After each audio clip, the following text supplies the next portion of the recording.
সুলতান তোমার তো ম্যানেজমেন্ট আছে, হ্যাঁ। ম্যানেজমেন্ট মানে কি ব্যবস্থাপনা, যেটাকে আমরা বলি কি ব্যবসার সংগঠন ও ব্যবস্থাপনা। ইন্টারনেটে ছেলেমেয়েরা ভালোবাসা বলে বম, কি বলে বম। বম। বম কি B O M, business organisation and management. এটার সংক্ষেপে বললাম কি বানাইছে, বম বানাইছে।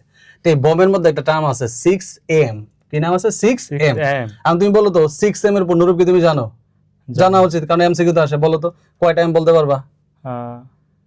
মার্কেটিং। মার্কেটিং না, মার্কেট আছে। আচ্ছা আচ্ছা। না, তারপরে আর কি আছে? মেশিং। মেশিন আছে। তারপরে এটা তাহলে সুলতান দুইটা বেড়ে গেছে কিন্তু, মার্কেটিং পারছে, মানে মার্কেটিং মানে কি মার্কেট বলতে গিয়ে মার্কেটিং বলে ফেলছে, মেশিন বলছে। তাহলে 6টার মধ্যে হলো কয়টা? মাত্র 2টা। আরো 4টা আছে, বলো আর কি আছে? ম্যান।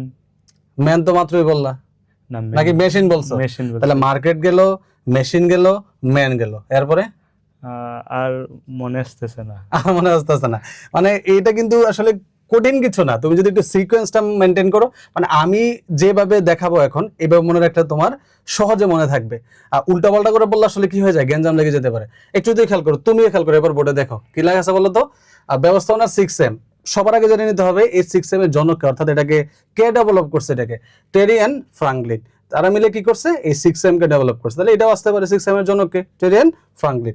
এবার আসো 6M এর প্রথম হচ্ছে ম্যান, মেশিন, মেথড, মানি, ম্যাটেরিয়াল, মার্কেট। মানে এটা বলতে কিন্তু ভালো লাগতেছে ব্যাপারটা। আর আমি যদি মার্কেট, ম্যান, মানি, মেশিন, কেমন জানি লাগতেছে। কিন্তু আমি যদি এইভাবে পড়ি, ম্যান, মেশিন, মেথড, মানি, ম্যাটেরিয়াল, মার্কেট, মানে সিকোয়েন্সটা কিন্তু চমৎকার লাগতেছে। সো ইংলিশটা জানলেই হবে না কিন্তু, তার পাশাপাশি আবার কি জানতে হবে, বাংলাটাও অনেক সময় কিন্তু কি চলে আসে, পরীক্ষায় চলে আসে। তাহলে ইংলিশ জানা যাওয়ার পাশাপাশি বাংলাটাও জানতে হবে। তাহলে আমরা কিভাবে মনে রাখবো, ম্যান, মেশিন, মেথড, মানি, ম্যাটেরিয়াল, মার্কেট। একবার পড়ে ফেলো তো।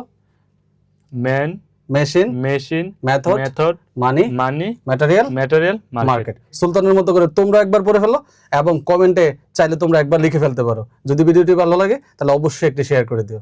আসসালামু আলাইকুম, থ্যাঙ্কস ফর ওয়াচিং।